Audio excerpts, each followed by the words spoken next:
In today's episode of Talk to Thompsons podcast, we are joined by Partner Patrick McGuire from Thompsons, by Tommy and Yvonne, who are both survivors of historical abuse, Janine Rennie and Sandra Toyer from Wellbeing Scotland, and MacDonald from In-Care Survivor Service Scotland.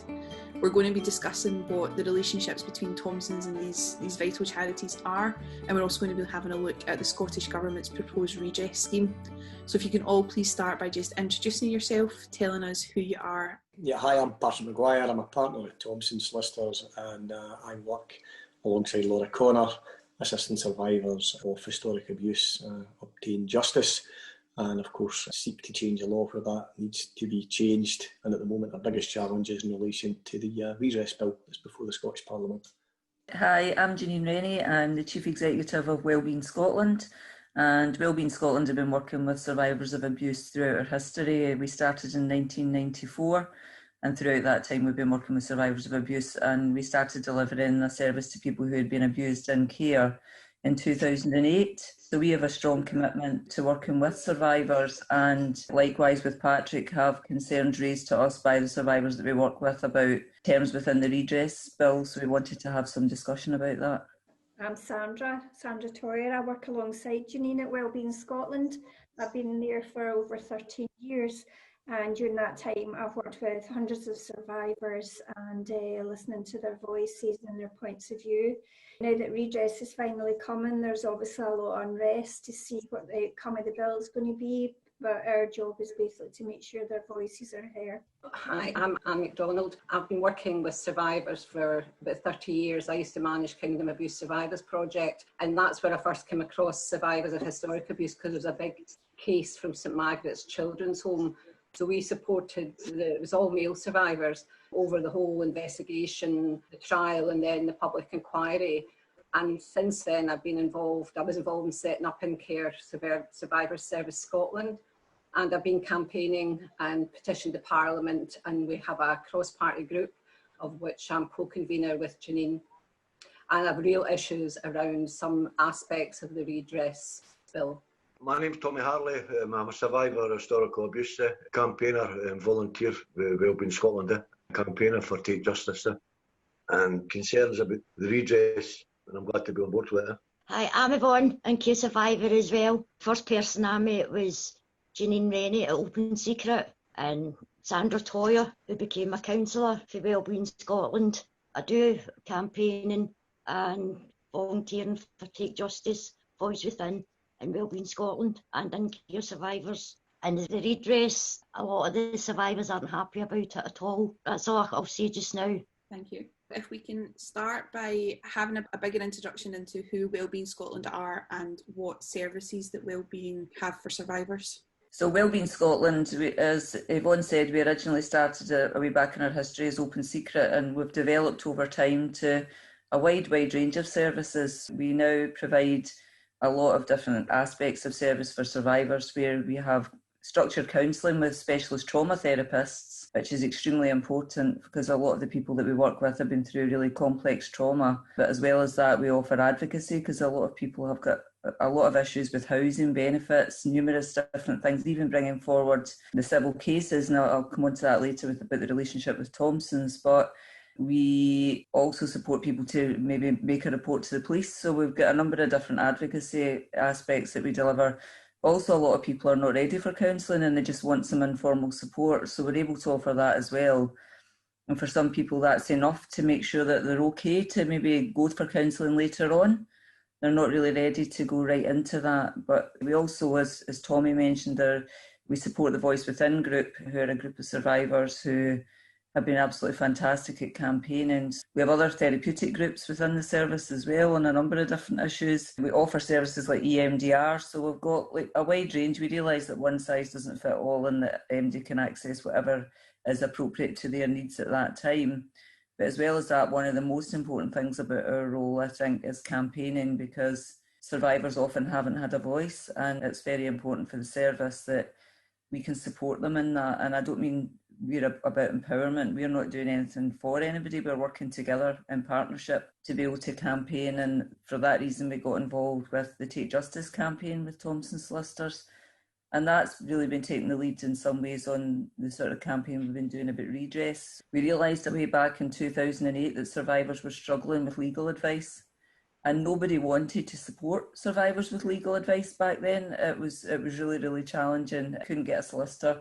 Every time we tried to contact a solicitor, there was barriers. So when Patrick came forward to me and said that Thompsons were willing to support survivors, I was extremely encouraged by that, and also the kind of approach that Patrick has in terms of the empathy that he has towards survivors of abuse. So a lot of the original relationship with Thompsons was due to realising that real kind of empathy and care for survivors, and the fact that Thompsons were willing to have all of their staff with specialist trauma training from us. But not just that, they were willing to have specialist trauma training, but they were also willing to have ongoing supervision from our team to make sure that the way they were working with survivors was ethical and not harmful. So we've then sort of maintained a relationship going forward, which I think gives that additional bit for survivors that if they need legal advice on any aspect, and Thompsons have been really flexible, they don't just offer legal advice on things to do with historic abuse, they also offer other legal advice for people who are struggling with any aspect of their life. So that's something that others don't offer, and I think has been really key. So that's all these additional wraparound services we're now able to offer. The relationship between Thompsons and Wellbeing Scotland is absolutely vital to the services that we are collectively able to provide to survivors of historic abuse. And I use that word provide together deliberately because it is very much a partnership. The way we approach matters, Janine's explained the great assistance that Wellbeing provide to our own team of lawyers, and of course Thompsons are the only firm in Scotland that have a dedicated team of solicitors who only represent and pursue claims on behalf of survivors of historic abuse.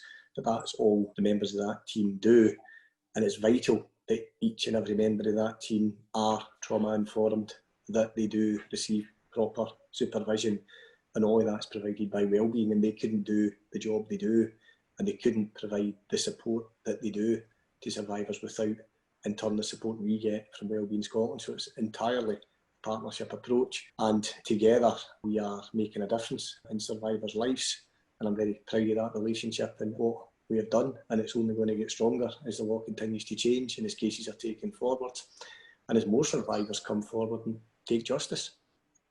So I suppose that leads me on to my next question about, Janine, you mentioned the trauma-informed approach that you work with Thompsons on. Can you tell us a little bit more about that and what that involves in terms of training and supporting survivors?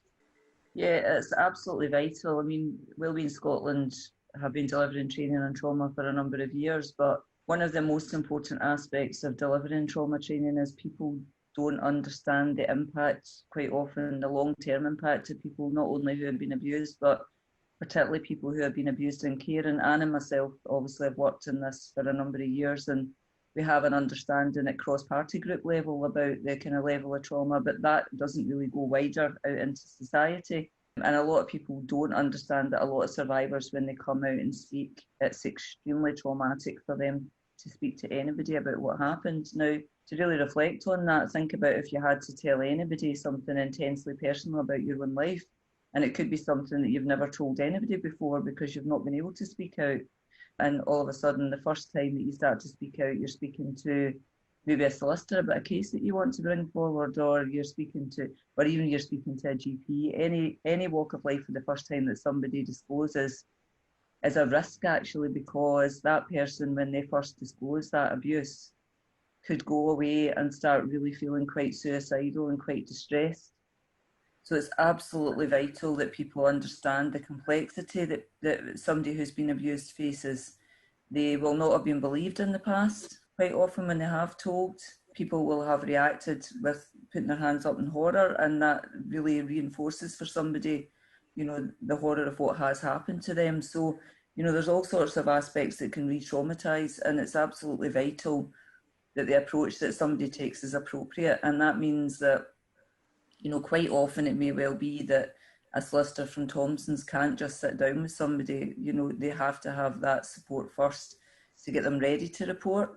And then when somebody from Thompsons is working with somebody and getting a statement, they might realise that person's really struggling.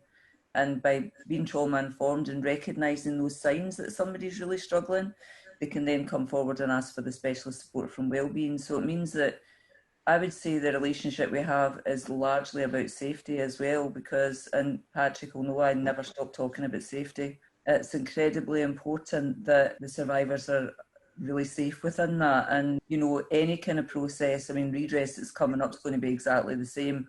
Any process where somebody has to go and speak about what happened can be really re-traumatising. I mean, one way of looking at it is, can you imagine that if anything really awful that happened, if you were to go and recount it again, you'd have all the same feelings. You'd have your blood pressure rising, you would have your heart beating fast, you would be breathing fast, you would be so anxious if you had to talk about it. You imagine somebody that's been abused over years upon years of significant abuse having to speak to anybody about that. So even when survivors speak up, and Tommy and Yvonne have been really brave today to come on and speak up again, because, and they have done throughout the Take Justice campaign, because every time that somebody speaks about it, there'll be even a couple of days or longer where that feels really not good. And that's why it's really important that we are able to support people, and that Thompsons are not just like many lawyers, I suppose, would maybe just race in and just like, give me your statement. That they're doing their job, and that's important. But, you know, it's really important to go, no, well, we've done this, but I can see you're struggling, we need to stop. And all of that's involved in the training. Thank you. Tommy, Yvonne, do you want to speak of your experiences of dealing with Thompsons? I'll come in there. I think personally for myself, the biggest thing was the trust. When I opened up about this and I was in the rehab, I never had any drugs to numb all the pain, so I had to deal with all the feelings and all the memories, and it was quite hard going. I got involved, it was open secret. It was Sandra was the first person I met, and it just started staying for there. And after the counselling, I was going to counselling every week with open secret and getting involved in different seminars and events and building my confidence. Now that I've got the skills to deal with it all, I just put my trust in Sandra and Janine and that. And I met Janine at an event, Bo'ness, I think it was Bo'ness. I met Janine for the first time, and I've just built my relationship up with Wellbeing Scotland. And then with Thompsons, and I got to know the Thompsons team, and I got asked to campaign there, which was great, man. That's what I've been missing, the campaigning. And being out in the streets and meeting all the people, and I've loved it, man. I can't wait to get to campaign again. It was hard, it was really hard at times, and I've got to deal with this on a daily basis, because where I work, I work in a secure unit, so I was insecure myself. So all the issues come up for me all the time, but I got the skills and the ability to just switch off it, and that's what I do. And if I hear anything, going on for Sandra, Janine, and I spoke to Laura yesterday, so I think I'm going to be chatting with Laura yesterday at Thompsons. So I'm quite pleased with myself, how far I've come. It's a nice feeling, man. I would just like to say, if it wasn't for Wellbeing Scotland, Sandra Toyer, Janine Rennie, way back, when I was at my lowest, and it was them that brought me back into my life and got everything sorted out and spoke about everything. I started campaigning for Thompsons, which Thompsons are, I would say, the best lawyers that I've ever met. And each and every one of them have got a passion for the survivors. And that's where we all build our trust, because we need to be trusted as well, and knowing people care. And Wellbeing Scotland and Thompsons care. They're really compassionate about their jobs, and the survivors. I suppose from my perspective, I'm just so delighted, encouraged that a solicitor's firm, Thompsons, have actually taken on board this whole issue for survivors, because like Janine, I had trouble with advocacy with survivors, trying to get a decent lawyer. So, and the fact that they have taken the training, that they do understand, the need for the timing to be right, and understanding all the things that Janine described, the physical, the heartbeat, the high blood pressure, the breathing, all of that. So I just feel, really heartened that survivors are also informing as well as receiving legal advice, but their histories, their experiences are informing. And I suppose it just means that, you've actually got a kind of a real wraparound, kind of service which is obviously we need the legal minds, we need that legal viewpoint to get justice, but also the compassion. I just think it's brilliant. Just to reiterate much of what was said, but I think, over the years, the bond it has formed between Wellbeing, Thompsons and the people we work with, for instance, Yvonne and Tommy, has been great, because we've all sort of, got our sleeves up, we'll walk the streets of many towns, speaking to many people, we're stood in the cold, freezing, just to hopefully get the message across. And I think that was really a wonderful kind of partnership. I hope it continues. It's a wee bit different now, obviously, but as I say, each team's always at the other end of a phone. Thompsons is very open to taking calls from survivors. They will answer their calls when they need to. So yeah, it's been a really good partnership, I think, definitely. So one of the main things that we've all already mentioned is the redress scheme from the Scottish Government and why I suppose we have an issue with it. So the redress scheme is a proposal at the minute. It's in a bill before the Scottish Parliament, and the idea is that it will introduce a no-fault compensation scheme, is how the government are describing it, for any survivor of in-care abuse. And that's the first thing we have to take into account and bear in mind, is that it's only for survivors of in-care abuse. And it's a scheme that they say is designed, as I said, to be no fault, and it's a scheme that is supposed to be designed to be easy and quick. But it really looks like it's none of those things, that it's failed in its most basic objectives. There are different tiers of payments available to survivors.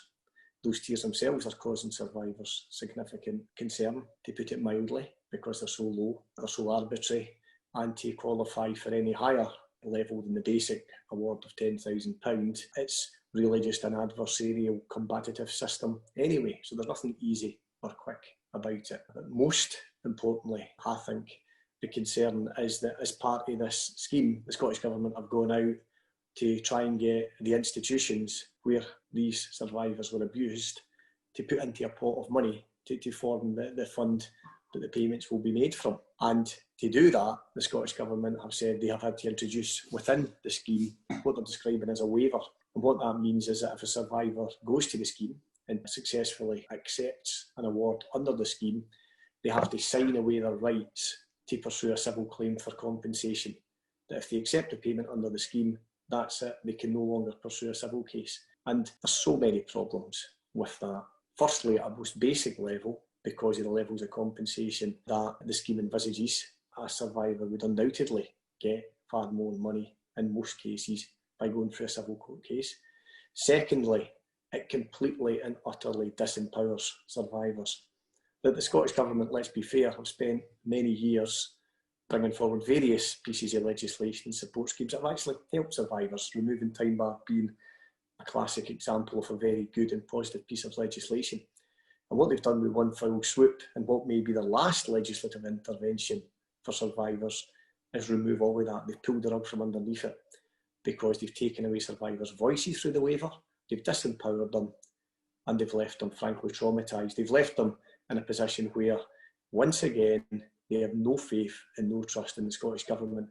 And that's perhaps the saddest thing of all, because over the years, with all the changes that have been introduced, slowly, surely, I think some trust was being built up, and that's now just completely and utterly dashed.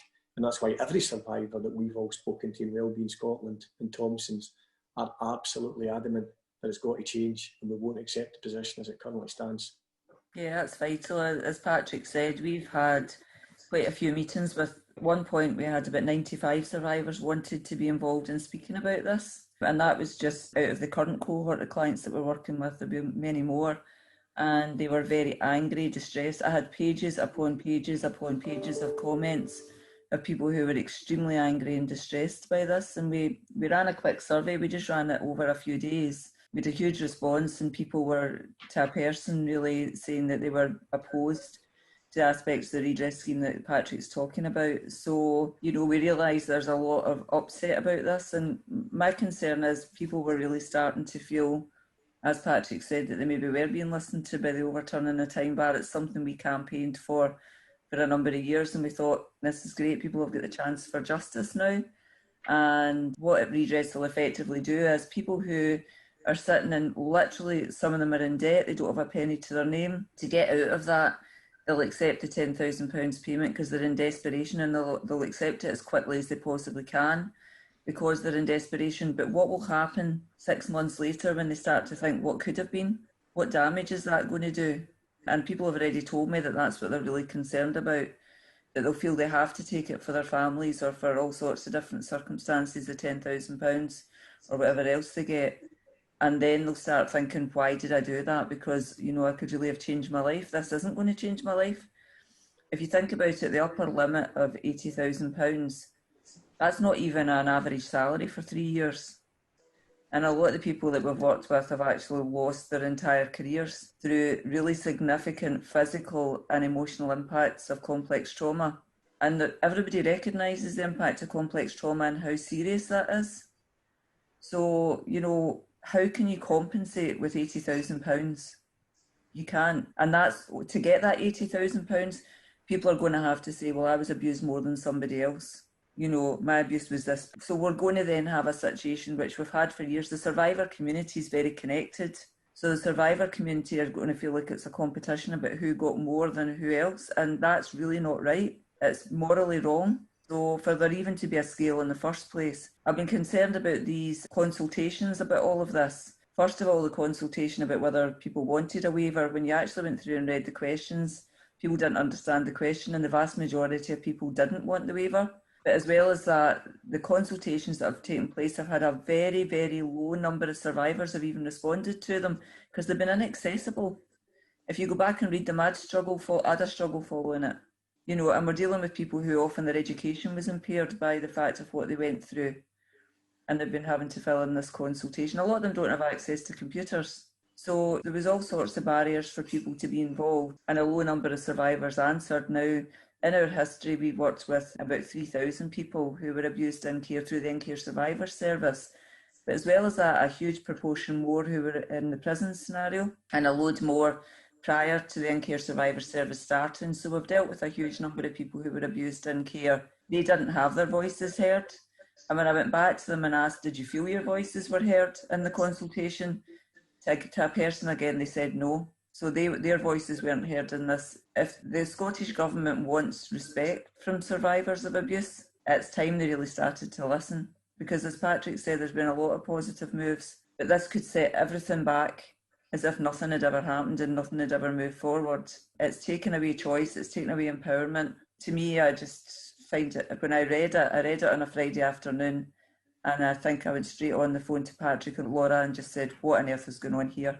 I just can't believe this is happening. And I knew how that would impact on the survivors, and that was my biggest concern, because I knew people were going to feel really distressed by this, and that's not okay. I agree with that, Janine. I mean, to me, I just honestly, when I read it, I just thought, is this real? It's a complete retrograde step for everything they've said and done. It is not trauma-informed at all, and yet we've been going on for the past 20 years talking to them about the kind of having a shared understanding, a language, an understanding of what trauma is. So it flies in the face of everything that they've said. And to me, it exploits survivors who've been controlled by their abusers, the institutions where they were placed, and now the government. And it's silencing them once again and removing justice. And I think it flies in the face of everything the government has said. When I watched the Swinney announcing it, I just thought, this is just absolute hypocrisy. You have gone back on everything you've said before. As I say, I see it as the exploitation of survivors, of taking away their rights, which they've fought for decades. If you look at it from a very basic level, we've got Yvonne and Tommy here today, and I've worked with them for many, many years, and I know the levels of abuse that each of them have suffered and what it's had on them. However, if Yvonne and Tommy had to go in front of the Redress Committee, having to tell their story again to prove what happened to them, and then Yvonne gets awarded 10,000 and Tommy gets 80,000, you know, you can imagine what's going to happen within the survivor community when all this happens, setting brother against brother, families against each other who went through the same levels of abuse, but there'll be a committee who will decide the award. To me, it's cruel and it's very, very unfair. Yeah, I just think the whole redress scheme needs to be stripped back, majority of it, and rethought again. But again, that could hold it back. It's just such a shame after all these years and you know, all the sort of positives that have happened. And the final hurdle, I think, which everybody was working towards, it's just been this token kind of gesture, you know, of client and survivors, you know, shutting them down once again. You have no control over their voices. Some other people are making the decisions for them once again, and they're going to have to jump through all the hoops to get some form of recognition, some form of apology, some form of redress. But is that justice? I'd have to say no, that's not justice. A lot of the survivors have got an issue with the redress because they're given 3 payments, £10,000 to not to go to anybody else and not to speak about it, between 20 and 80,000, how long the abuse happened and how long did it go on for, which abuse is abuse no matter how long it went on. Even if it went once, it still scars a child for life. And I think it's wrong the way, and I don't think the government should be our judge. I believe the nearest thing to God is a judge, so I would rather be judged by a judge than the government. That's my attitude to it. But I feel it for a lot of the survivors because a lot of them don't know what to do, or they're just in limbo. You know what I'm talking about, Patrick, don't you?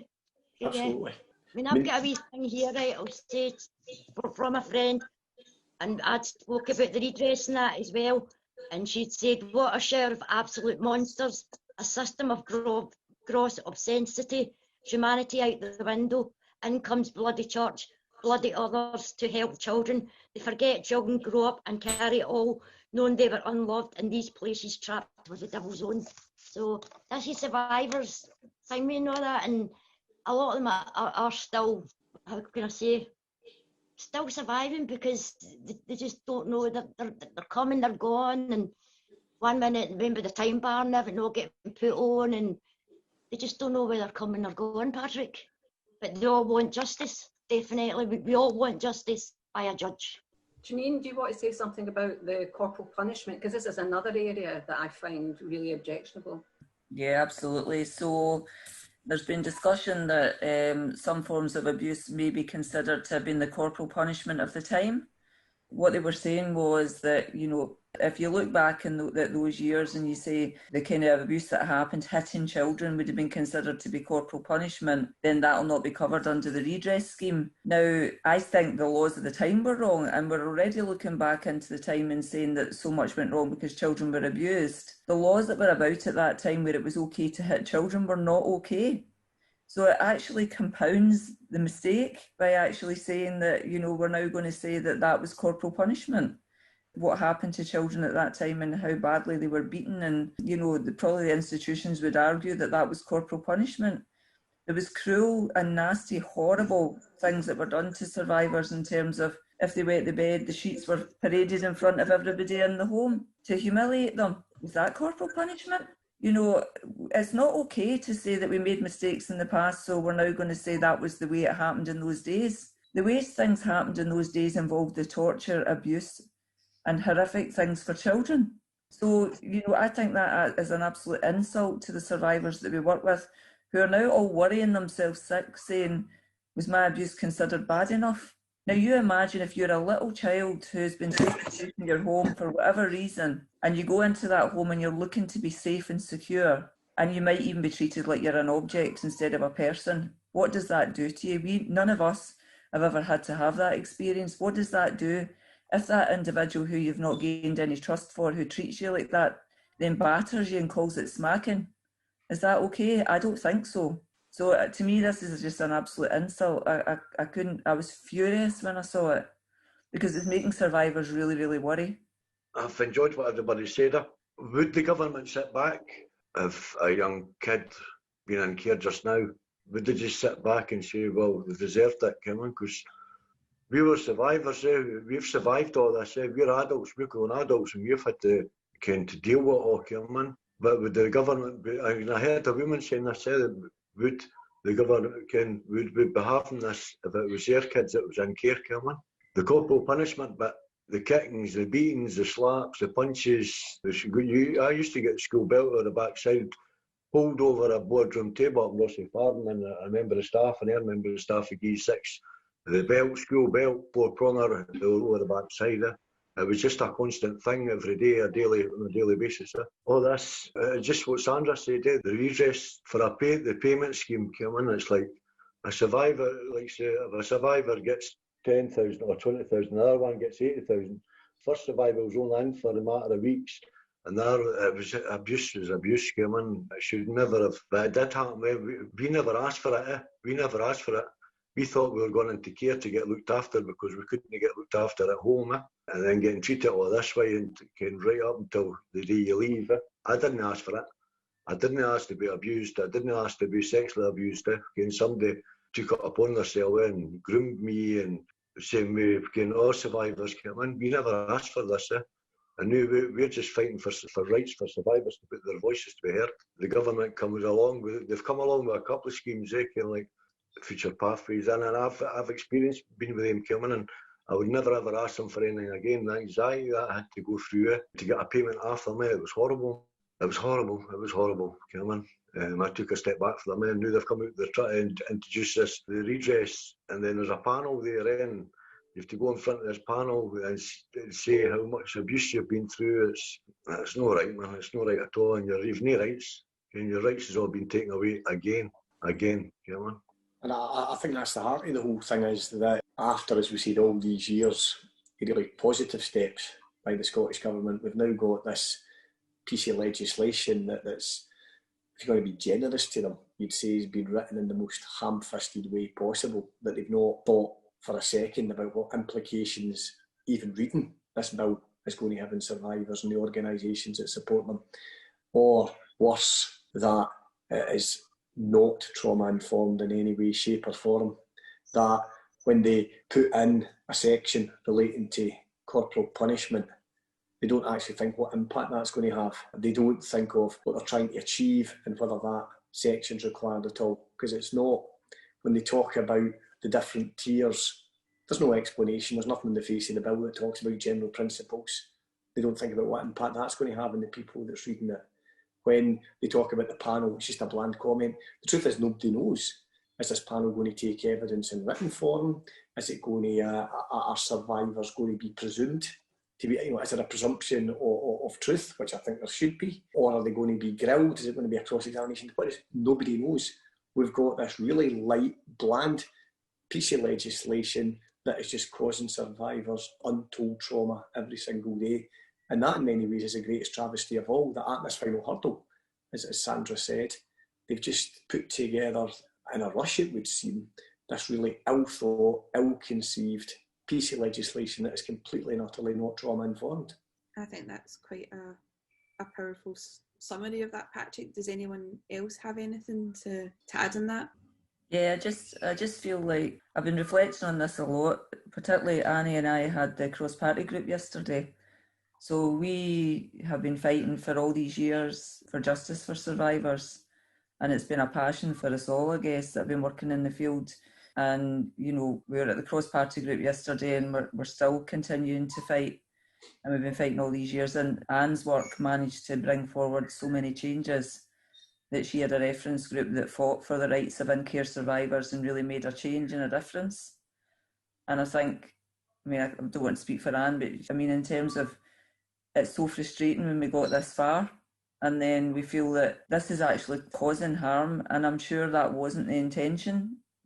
But the politicians involved should take a step back and say, okay, we were doing things for the right intentions, but it could potentially cause harm. We need to revisit it. And as Sandra said, in such a way that it's not going to hold up the bill, because that would be appalling, because survivors have waited for so long. But if they take the right advice, then the bill could be changed to make it trauma-informed. And it's advice from people like Anne, the cross-party group, Thompsons. They should be taking advice from the people who have worked in this field and who know. And one of the concerns I've had right from the very beginning of all these processes is the advice has not been taken from the people who do know. And that's the survivors as much as anything else.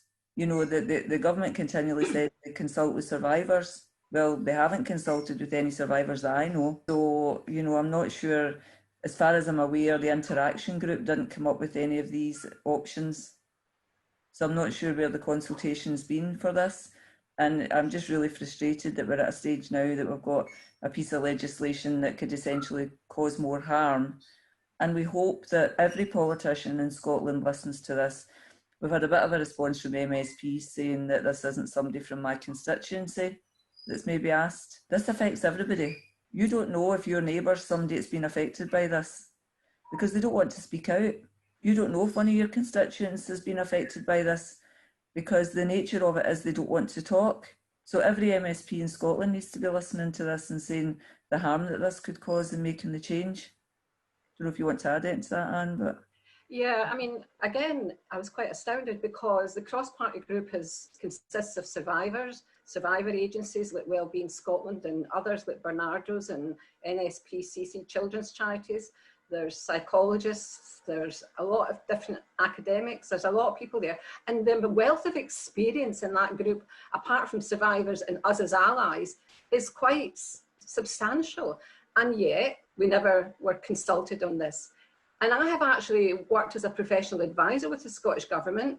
I sat on the care law inquiry, sat on the bill that changed public records, worked in Care and Justice to develop In Care Survivor Scotland, and a lot of other things. It's not, I'm not giving a drum roll of what I've done, but I've been involved in all these things and the people in the cross-party group, and none of us were ever consulted. It seems quite extraordinary that they never came near. And it's not as if they don't know the cross-party group's there. It's been in existence for 20 years. Quite astounded. So I just would echo everything that Janine and Patrick and the survivors have said. I think it's appalling. I honestly can't, I'm never lost for words very often, but I'm completely lost for words as to why they drew this up the way they have, because it's like something from the dark ages compared to the other pieces of legislation that they have actually completed and that has made a difference. Not enough, but a bit of a difference. It needs to be changed. I'm embarrassed by it as a citizen of Scotland, because the Irish Redress was written in, and it wasn't perfect, but it was written in a trauma-informed, what Patrick was saying, way. It was compassionate, and also the amounts of money were far greater than the bans that we have here. £10,000, don't start me. Mm-hmm. Thank you all very much for that. Does anyone have anything else they want to add? In general, Tommy, Yvonne, do you have anything else that you'd like to say to make people aware of? I would just like a lot of survivors to come forward, now, even to get an MP or something, to let them all know exactly how they're all feeling. Like a Zoom meeting or something. I don't know if that can be done, though. Yeah, that's something we're hoping to do, Yvonne. We've had a wee bit of a struggle because we've been contacting a lot of MSPs, and like I said, a lot of them are saying it needs to be somebody in their constituency, and we wouldn't have that information because it's confidential. So, but we will be pushing that forward. I know Patrick and myself and Sandra and Anne as well, we're all really keen to really push that. So that'll be our next stage, is to try and get MSPs to listen to the survivors. Good. Yeah, definitely. It's sad that it's come to this, and plus we're limited to, because we've got to go by the guidelines with this COVID-19, and everything will be done through Zoom meetings, and we can't go in the streets, we can't go and campaign. It's just everything will be done through that, and it's a slower process, but it's just sad. It's just sad, man. What the government's come out with, and it's just it's like a right slap, and it's a right slap for survivors. I hope and pray it gets changed. Hope and pray it gets changed for survivors. As I said, the survivors never asked for this. They've had to live with it. So I hope it and pray it gets changed. I think that's a really strong way to end it. Tommy, thank you for that. Thanks, Tommy. I'd like to thank all of our guests for joining us today and for sharing their experiences. I know it can't have been an easy thing for them to have done, and I hope that with what they've said, that it gives a better understanding of what Wellbeing are hoping to achieve, and we work with Thompsons how that can be progressed.